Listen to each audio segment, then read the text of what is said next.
Caitlin Clark sits with Taylor Swift in suite at Chiefs game after past invitation. Caitlin Clark has finally taken Taylor Swift up on an offer to watch a Kansas City Chiefs game together. Clark was seen in the same suite as Swift at Arrowhead Stadium during the Chiefs' divisional round playoff game against the Houston Texans Saturday. It is the first time that Clark and Swift have been seen at a game together, after Clark claimed she was invited by Swift to join in earlier this season. Clark and Swift were also seen celebrating a touchdown by tight end and Swift's boyfriend Travis Kelce in the second half. Clark, a lifelong Chiefs fan, said in her interview for Time Magazine Athlete of the Year interview that Swift and Kelce extended the invitation to Clark when she went to watch Swift-era's tour concert at Lucas Oil Stadium in Indianapolis in early November. Clark said she saw 3 of Swift's era's tour concerts, including 2 straight nights when Swift was in Indianapolis in November. While she was there, Clark said fans tossed her so many friendship bracelets that when she put them all on, it cut off her blood circulation. I had a ton, all the way up the arm. I had to take them off. My circulation was getting cut off, Clark said at the Women's Leadership Summit in November. Everyone was just chucking their bracelets at me. At that summit, Clark also revealed that Swift is her favorite musical artist. Kelce said during an episode on his podcast, New Heights, that he met Clark at one of those concerts. He later invited Clark on the podcast herself for a wide-ranging interview. Clark was also recently pictured next to Swift on the cover of Time Magazine's recent Inspiring Women special edition issue at the end of October. Clark and Swift were the only 2 figures on the top row, and Clark was the most highly placed athlete above veteran sports icons Serena Williams and Megan Rapinoe. The reemergence of a previous social media post by Clark while she was in college has also brought the fan bases of her closer figures together.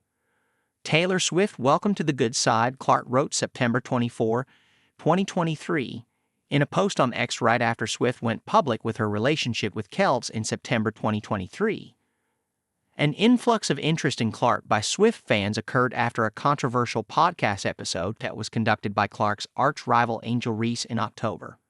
Reese, who has played emotional, high-stakes games against Clark dating back to college and has made off-the-court comments about Clark's fans, hosted Kelce's ex-girlfriend Kayla Nicole, who is a promotional model, media personality, on-air host, and entertainment journalist on Instagram. During the appearance, Nicole claimed she has received hate for the relationship ever since Kelce began to date Swift instead of her. That interview ignited a widely debated controversy on social media, with some defending Nicole and sympathizing with her for the alleged hate she received.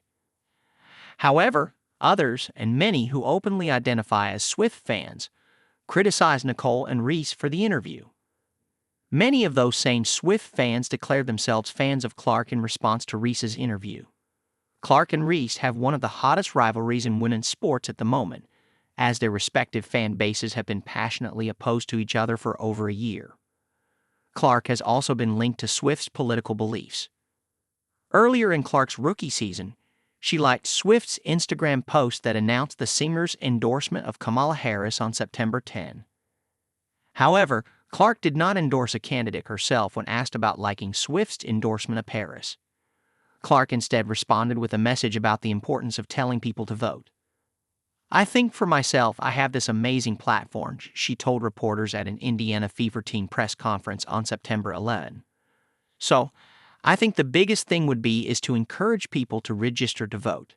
I think this is the second time I could vote in an election. That's the biggest thing I can do with the platform that I have, the same thing Taylor did. And I think continue to educate yourself on the candidates that we have, policies that they're supporting. I think that's the biggest thing you can do. And that's what I would recommend to every single person that has the opportunity in our country.